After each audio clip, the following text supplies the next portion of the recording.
Good afternoon, everyone. It is Saturday, and here are your coach's notes for next week, May the 3rd through May the 8th. So I'm going to send you an email with the warm-up, which will be on a single piece of paper. The warm-ups for each day that are programmed. Please stick to those, and please make good amount of time for everything in the schedule this week. Some days are going to be really packed, so you've got to watch your clock and get people to adhere to your time. Because we want to make sure we get everything that's scheduled in. If you want to do circles and stuff, try to start that a few minutes before class, or let them do circles while you talk about what's happening during the workout that day. But yeah, so you'll get the warm-ups on a separate email, but I put everything else into Wodify already, and these will be your video coach's notes for everything this week. So we're gonna start with Monday. First thing we have on Monday for our warm-up are arm circles and leg swings. So big windmill circles, big leg swings, holding onto the rig if people need it. 10 scap pull-ups, so the ones where we just hang on the bar.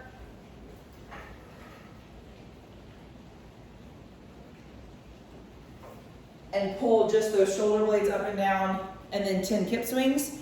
The next 3 rounds are kind of a warm-up a little bit for snatches. We're not doing full snatches today, but it will help as a skill transfer. So the first thing we're going to do is overhead throws with the slam ball. And what we're looking for in those, it doesn't have to be heavy. It can be like the lightest pound slam ball. But what we're looking for is kind of this launch position. Like if I had a barbell and a snatch, and I'm going to extend and throw the ball over my head. I'm going to try not to hit anything in here. So it's going to be this, and then it's going to be overhead throw like that. I can't do it because I'm going to hit a light fully, but what I want is that extension in the snatch. So this, and I want to throw it over my head as far as it'll go backwards. So it'll be, maybe I won't hit anything if I stand right here. It'll be this, like that, but really good extension back, extension up, and throw it away. We're looking for that tall, getting real tall on that snatch. Good mornings with the bar, so just nice hip hinge with the bar, getting those hamstrings warm, and lateral step ups. So just a box, put your foot on it, step up and step down. For the snatch work on Monday, we're doing snatch deadlifts with pauses at 3 positions. So we're gonna start with the bar on the floor in a snatch grip.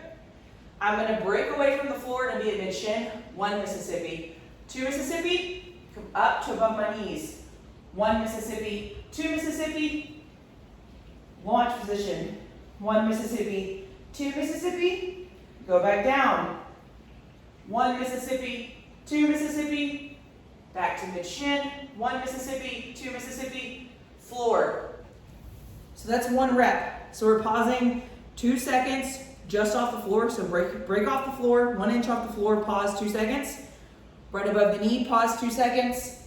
Right at this launch position, pause 2 seconds. And then we'll go back down, same way. Pause at the knees, pause just above the floor. And try to get them to take a slight pause in the bottom of the deadlift and reset. So once they come back down, don't let them bounce it off the floor to come back up. Tap the floor, reset, and then go again. They're going to do 3 of those every 2 minutes for 10 minutes, so for 5 sets. The WOD that day is box jumps and toes to bar. So we're looking for, we've got a gymnastic skill and then kind of a monostructural heart rate implement. So we're looking for kind of a fast sprint. It's just 21, 15, 9. So 21 of each, 15 of each, 9 of each. So fast sprint through that as fast as they can. Looking to go bigger sets on the toes to bar, knowing the sets get smaller. So if people have toes to bar they can string together, but they do singles or they do 3s, try to get them to stretch it to maybe 6s or 9s in a row, knowing that the reps are going to get lower. That's the big thing for that one. All right. Tuesday. So Tuesday, we've got a Metcon and some accessories. So the Metcon warm-up and the little bit of the accessory warm-up, because this will help, are the big part is going to be lat pushdowns. So we're going to string a band over the rig, put a PVC pipe through it, and push down with just our lats, so elbows don't move, bar just comes to the waist. That can be with whatever weight band they want to use. We just want nice tension here. It doesn't have to be anything heavy, like it's not a workout, it's just warm up. But that's the main goal, because what we're doing in the Metcon is either death by muscle up, death by pull up, death by inverted row, or death by ring rows. No bands today, so we're either doing bar or ring muscle ups. Normal pull ups can be chin over bar, chest to bar, butterfly kipping, strict, whatever they want to do. Inverted rows, so putting a bar on the rig, sticking my feet flat and pulling just like ring rows, but using a bar across the rig, or doing ring rows. We're going to start out at 0, like the first minute, with 4 reps and go up by 2s. And the time cap is 10 minutes. So essentially they'll do 10 rounds of that. If they don't finish, say they do 4, 6, 8, and they get to 10, and they only finish 9 of the 10 reps in that minute, then they're done and they get to rest for the rest of the time. If they get to 9, 6, 8, 10, and they finish the 10th rep with 2 seconds left, tell them to start the next round and just get as far as they can in that minute. So don't just give up because you don't think you're going to make the next round. Just do the next round anyway.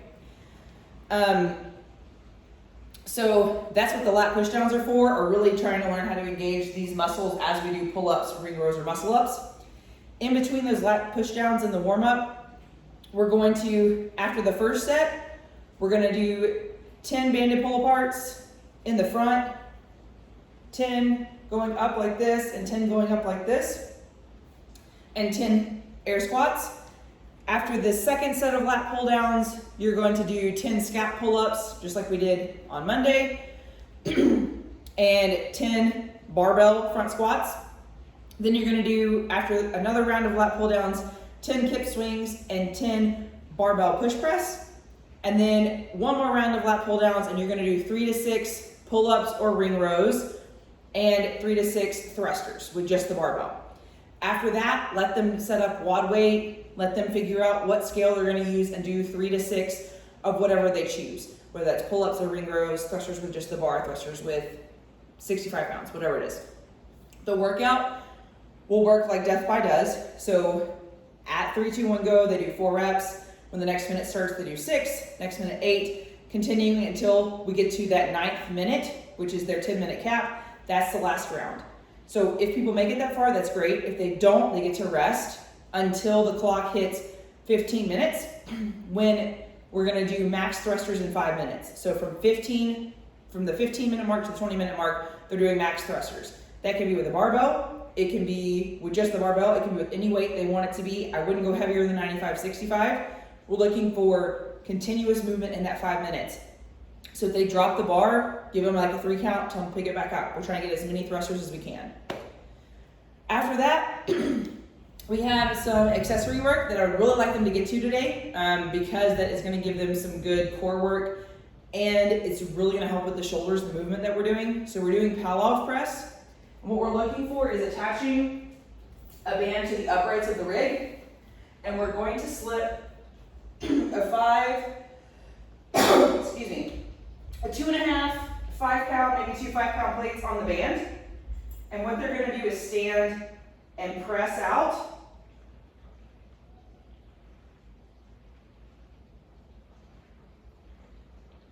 And trying to not let that band pull them back towards the rig. So get a good step out to where it's really tight on that band, and then press out and back in. That's practicing some kind of anti-rotation. It's also good for the shoulders, especially the rotator cuff. But it's practicing kind of get them, these muscles that we don't work a lot, and this rotational plane that we don't work a lot in CrossFit, getting that super strong.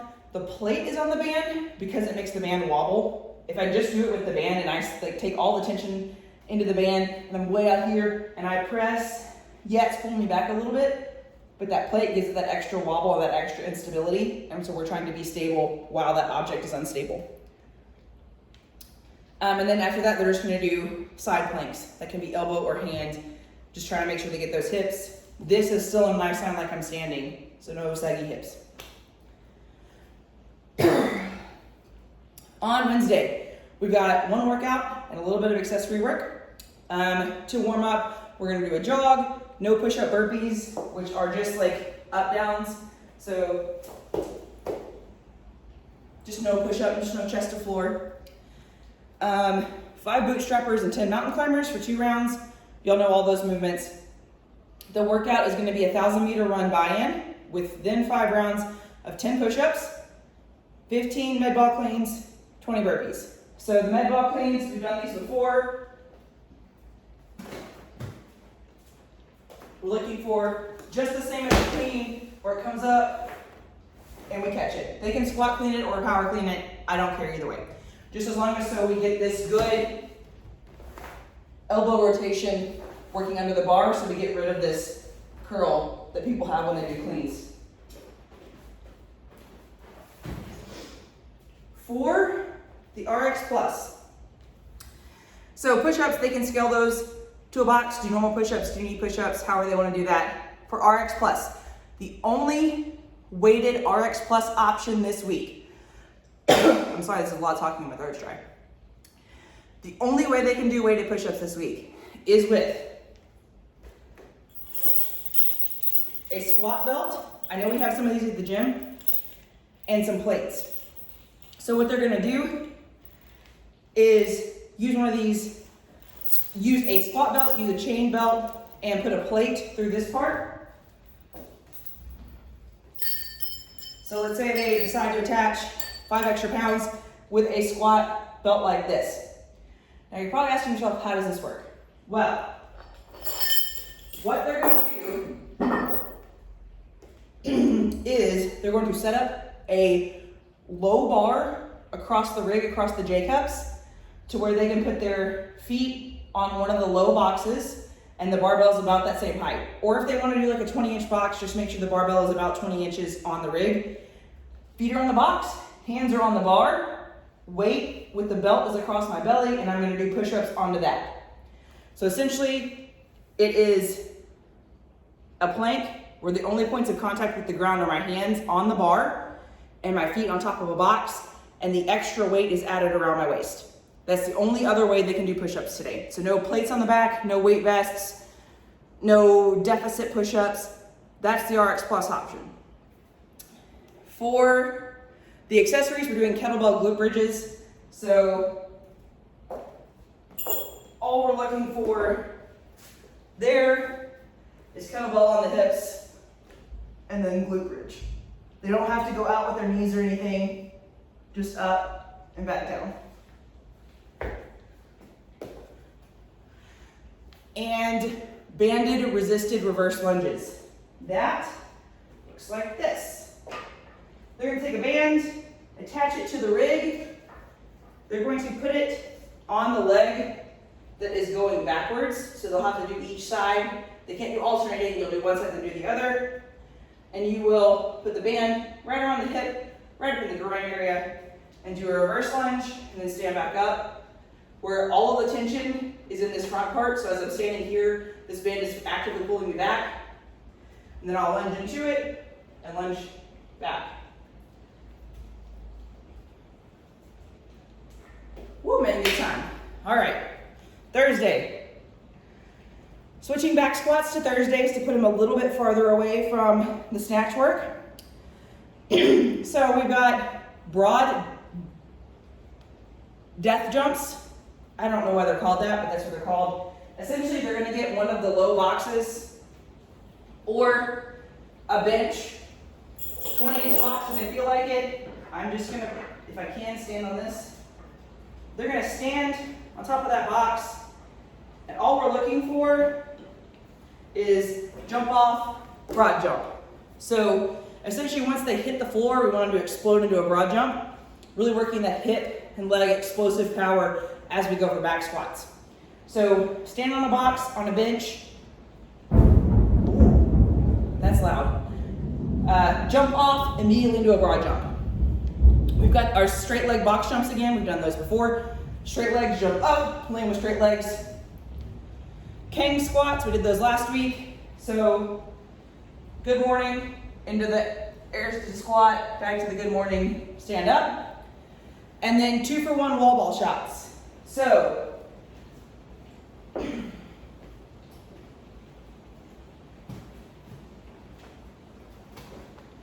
These are just goofy and funny, and they usually make people laugh, and it's a challenge. So essentially what we're doing is doing a wall ball with an extra squat in the middle. So 6-pound wall balls, 10-pound wall balls, we're not looking for anything heavy, lightweight that I can throw really high. You're going to do the wall ball.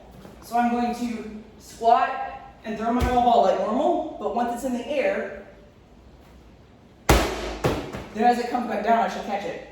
I don't have a wall high enough to accurately demo that for you, but essentially, I'm here, I toss my wall ball, I do an extra squat, and I catch it.